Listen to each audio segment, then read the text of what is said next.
Shalom, shalom. Nzambe apambola yo oyo zwi libaku oyo kolanda biso na vidéo oyo.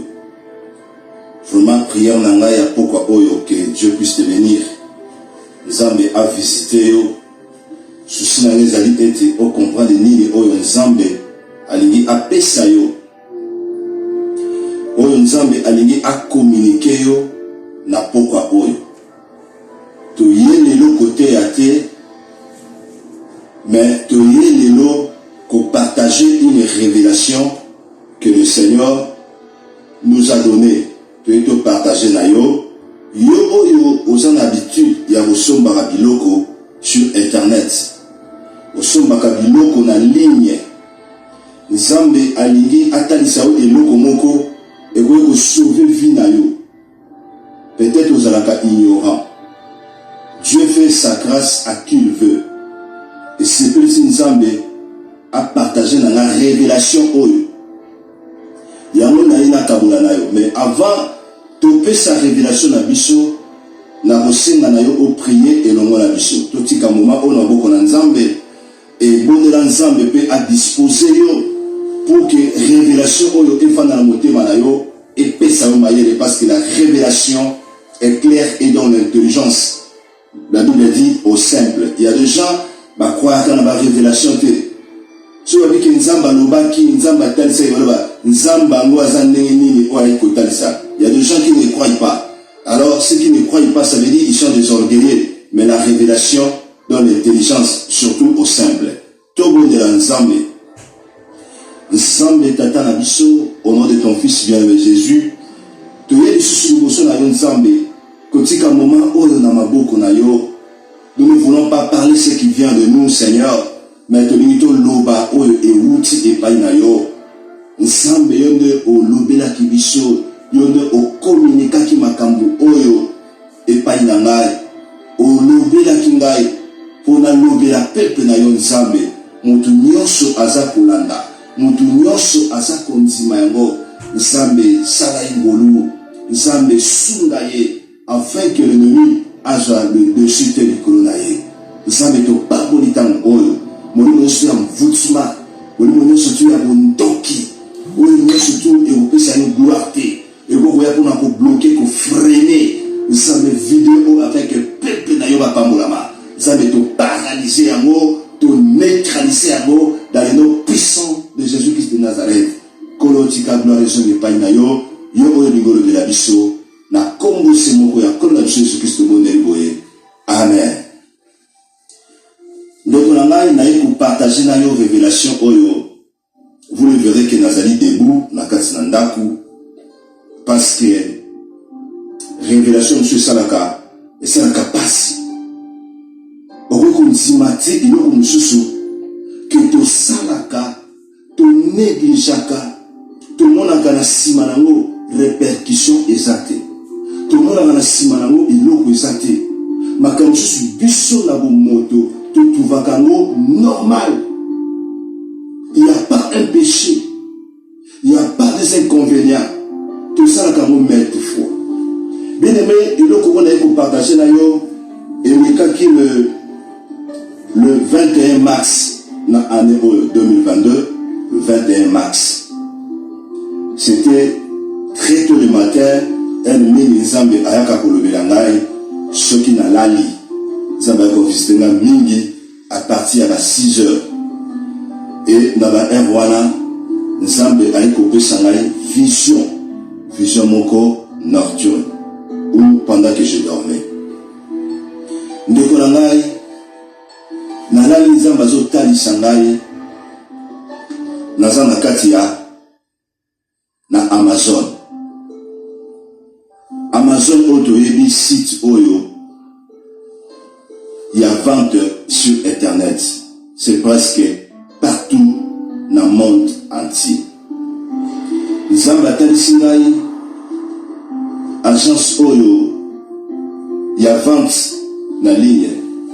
Nzamba Talisinga, l'un des directeurs, l'un des responsables.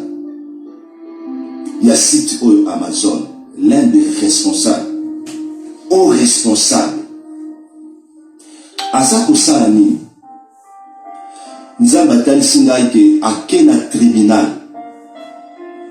Namoni vraiment ndenge tribunal ezalaka. Ndenge basambisi, magistrat bafandi, responsable ya Amazon akoti na dossier akoti aye kofunda batu nyonso tu oyo basalaka batiaka biloko na panier. Bien aimé, na ningo sosola eloko oyo oyebi soki olingo somba eloko tozo visiter site yana ya Amazon, même pas Amazon, tozo visiter n'importe quel site ya vente sur internet. Sozo tala eloko mosusu e plaire yo osala nini o bombi yango na panier. Na panier o bombi yango wana ezali ki un jour lorsque tu auras l'argent okoyeba kosomba eloko wana. Bandeko na ngai eloko akokamwa responsable ya site ni lokola Amazon moko kama responsable ya minene ake na tribunal kofunda batu nyonso tu oyo batiaka réservaka biloko batiaka na panier. Oyo nyonso batiaka na panier basombaka te. Responsable wana ake kofunda bango na tribunal. Ce que Dieu est en train de me montrer le 21 mars passé. Ake kofunda bango na tribunal. Na tribunal alobini azobisa ba magistrat. Na ye kofunda batu nyonso tout partout na site na biso oya Amazon vente sur internet. Bazwaka biloko bake kotiango na panier me batikalaka kosomba te. Ayebisi na tribunal ke eza lokola mutu azwi eloko na magasin ayebisi vendeur eloko oyo koteka te réservé yango mpo na ngai na kozonga tel jour mpo na kosomba. Mais wana ezali si eten basalaka ni bongo ntango ozwaka eloko oza prêté mpo na kosomba osepeli nango ozwi otie yango na panier plus tard okosomba soki osombi sava mais ye aye koakize na tribunal. C'est un tribunal spirituel oyo Nzambe alingi atalisanga mpe alingi asosolisa yo. Alobi tant totiaka ngo eza lokola a réserver eloko na biso article na biso a réserver yango biso toteka ngo te tobombelaka ye aya kosomba. Mais eza na bato mingi basalaka batiaka na panier batikalaka kosomba te. Tribunal bino fo bokaka likambo oyo babiloko wana ezotikala na bamagasin na biso tokoki kosala perte te. Il faut bointerpele bato wana bafuta babiloko oyo bango batiaka na bapanier. Alléluia. Que Dieu soit loué. Nzambe apambola yo ozolanda biso.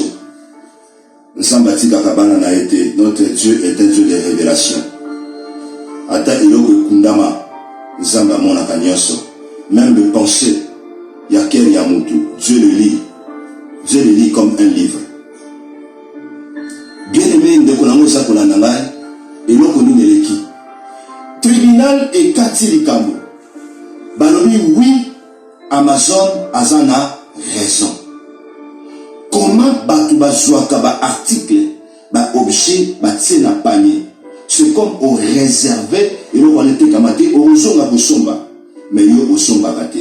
Donc révélation oyo Nzambe alingi kotalisa na baoyo nyonso tu batiaka biloko na bapanier ozongaka mpona kosomba te.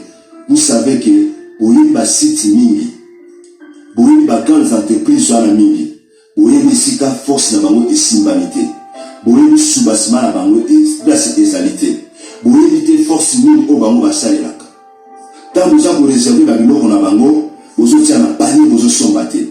Tribunal ekati likambo bapesi Amazon responsable bapesi raison. Balobi na ye bato nyonso tu wana oyo batia babiloko na panier banda bobanda batikala kosomba te. Batuni monsieur wana oza na banimero na bango alobi oui naza na banimero ya fort na bango. Balobi luka bango obligatoirement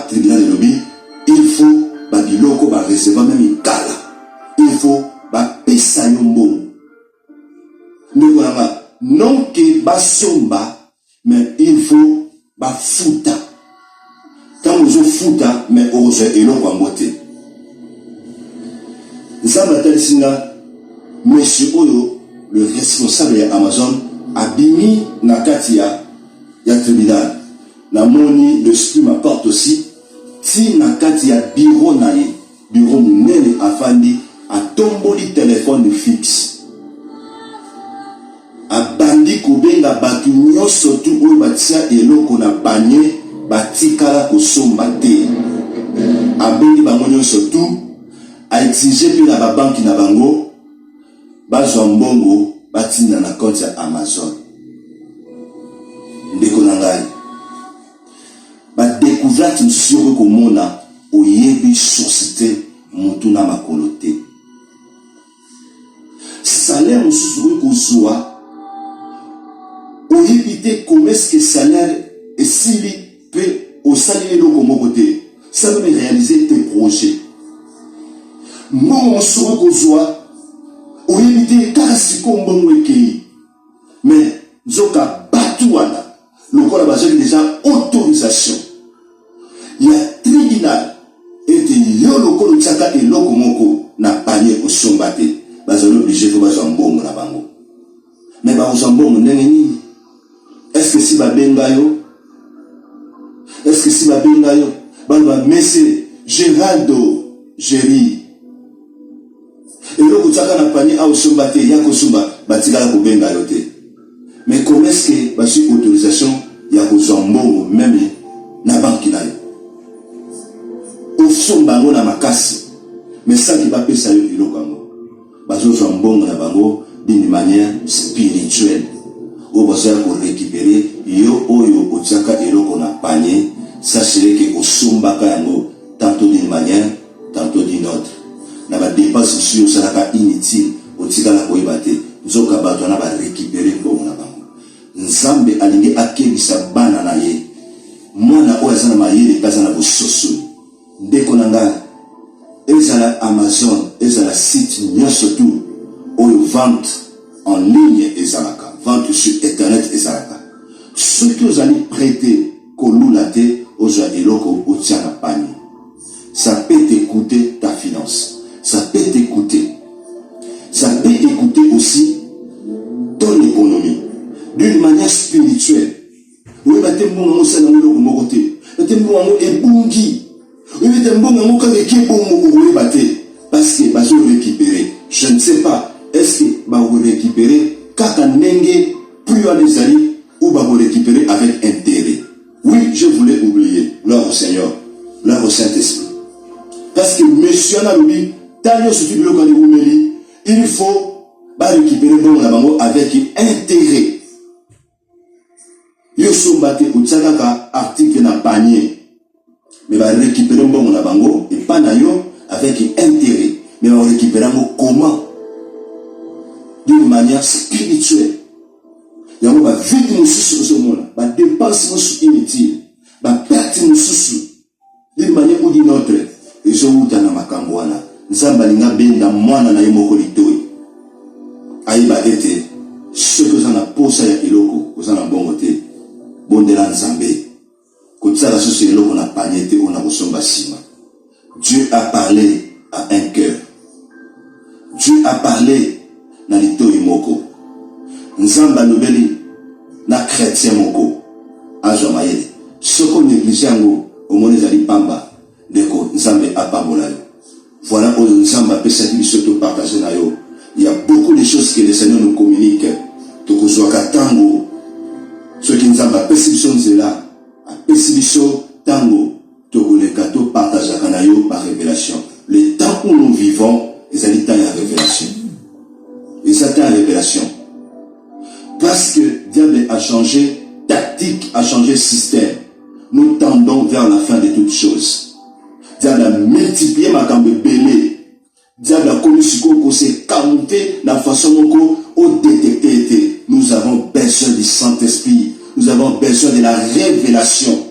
Parce que la révélation, c'est ça le corps mouinda qui éclaire dans l'éternel. La révélation chasse l'éternel. La révélation chasse l'ignorance. Nous avons besoin de la révélation. Vous allez tendre la prophétie à Joël et Kokisama. Dans le dernier temps, je répandrai mon esprit sur toutes chairs. Vos fils et vos filles prophétiseront. Jeunes gens auront des visions. Tant que Kokito sera ma vision. Tant que Kokito sera ma prophétie. Pasteur a prophétisé pour l'anté. Prophète a prophétisé pour l'anté. Mais au bon de Nzambe a révélé. Cela est mieux. Cause à la distraité. Si tu as causé biloko, na ba internet, ou yango posa, ou tse na panier. Ba récupérer comme bon na bango, na ndenge ya butu, na ndenge ya mulini. Nzambe atalisi, zwa maele. Tika kolo apambola yo, na kombo na Yesu Christ.